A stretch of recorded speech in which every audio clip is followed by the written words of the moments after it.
Jewell, we got some questions from the online family from Facebook and Twitter, real quick. Go ahead with that Facebook question. Hey, this is a question from Reuben Taylor Green. He said, "What's the state of hip hop now?" Ooh. Is that what we're calling it? No, just kidding. It's been kind of reduced, I think. Just you got one or two people that's really making a big impression, and it's a lot of undiscovered talent that's not getting a chance because we have all these other people trying to hold on to their positions, and instead of realizing you're old, help somebody else, you're washed up, help somebody else, bring somebody else young and youthful into the game, we're losing a lot of good talent that, don't have a chance to shine. So I don't knock anybody's hustle, don't get me wrong, but the stuff I hear on the radio, I'm like, are you freaking serious? But it's a lot of talent out there that deserves to be heard, and Best Hand Entertainment is going to bring you at least as much of that talent as we possibly can. I'm going to try to do as much as I can for a lot of the new artists. So, it is what it is. Jewell, we got another question for you from Facebook from my man Watts. He wants to know, you being in the music game, is there discrimination against dark or brown-skinned women in the music game? Good question, Watts. I would say West Coast never really supported their women. Like Yo-Yo, she should have had more of a shine and an opportunity than what she had. Chan from the Doggy's Angels, you got Storm from the Outlaws, very, very, very talented in myself. Lady Ray, she came from New York, but she was adopted by the West Coast, so we consider her to be the West Coast. You got Silky Fine, Sugar T from Oakland. These West Coast females, we never got a chance to really shine. So I think they kind of wanted us to sit down and be quiet and look cute with our little puppy dog and just wait until they say, okay, go ahead. And that's not fair because we were equally as talented as some of the men. So I would say yes, there's some discrimination. And then if a man displays his aggression or anger, he's considered a boss. But if a woman speaks up for herself, she's considered a bitch. So, you can't win for losing sometimes. Slim Show Live, we got on the air coming straight out of Texas. And we got to find out how you get all the way out to Texas, Jewell. What brought you out there from L.A.? Hey, when you leave turn around, I might be right in Atlanta. Just look out for me. I move around a lot. I go from Texas to Detroit, back to Cali, and I'm about to be in Atlanta. So we got Jewell on the line, Slim Show. We're going to go to another one of her classics. One of the ones that was on Pots, All Eyes on Me, Thug Passion with Jewell back there, blazing that thing, doing what she do. Slim Show, keep it locked. All right, we drink. One part Alizé, one part Cristal. Thug Passion, baby. Y'all know what time it is. This drink is epic. I heard it's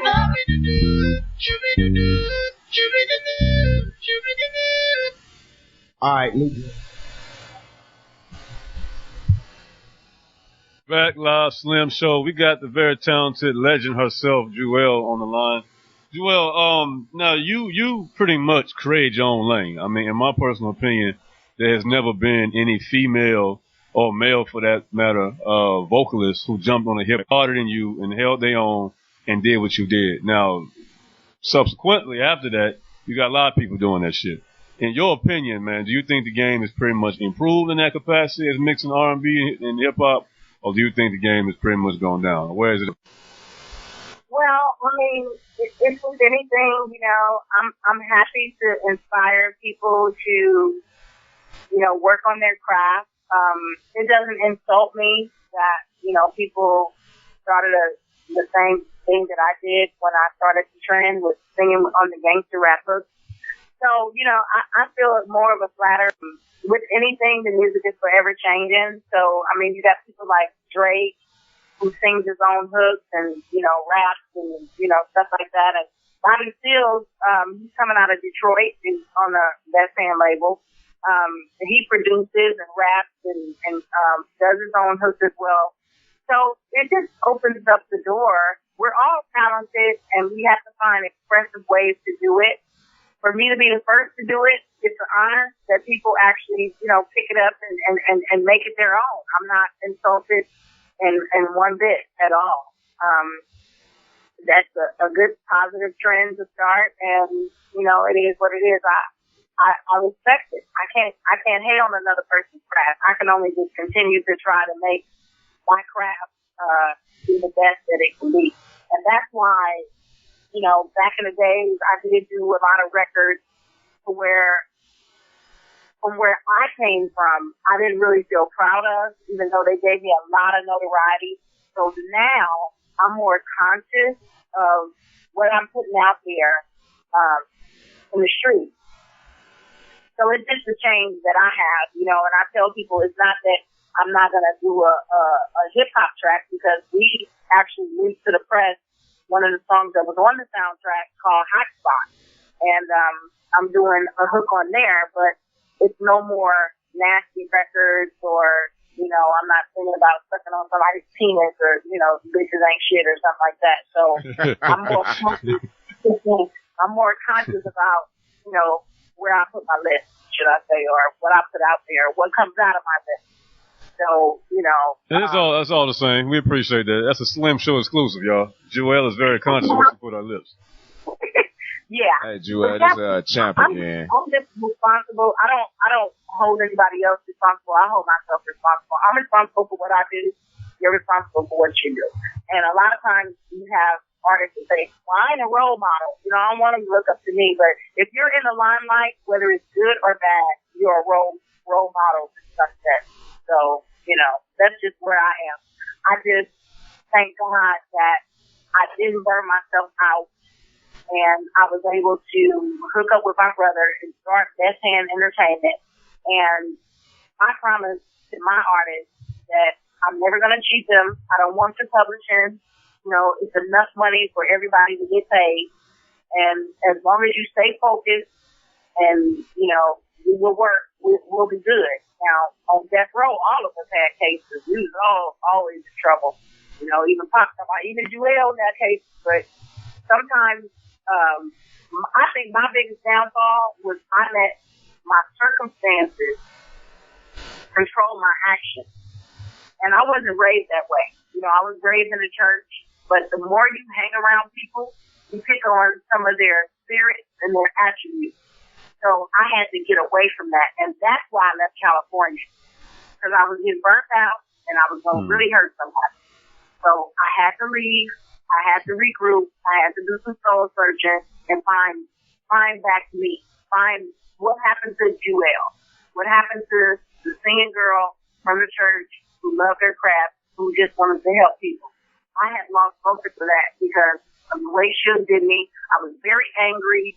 And although I didn't take that out on my fans, I would never take it out on the people that was responsible for me to have my success. But the people that was around me, that was treating me bad, I let them have it.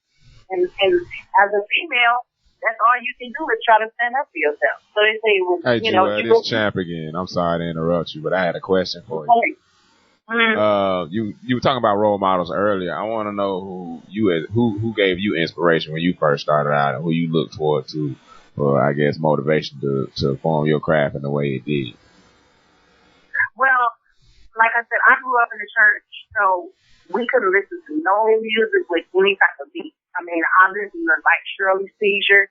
When the Clark Sisters first came out, Baby Brought the Sunshine, my mom was like, that's too much of a beat. Anything with a beat. So I had a friend, and we became like cousins, and her name was Rochelle.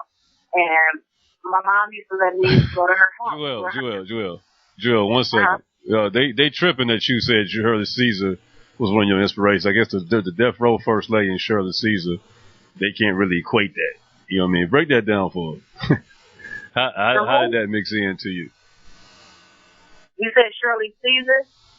Yeah, we tripping over the fact that the first lady of Death Row was inspired by Shirley Caesar. Tell us how that came about. What's up with that? I mean, she was gospel. That's all I knew. You know, until, like I said, I ran into Lachelle, and her grandma played all these records like Whitney Houston and Chaka Khan and Tina Marie and, you know, Angela Winbush, and I'm like, wow, these women are incredible. So I began to study their melodic tones and, you know, the way they sang, and I would really kind of like mimic them and duplicate them and sing just like them, and then I put my own little twist on it. And I think that's what kind of gave my sound a little more edginess versus another singer that would just come in and you say, give me a hook. I knew what I wanted to do because I had stored all this music inside of me like an iPod.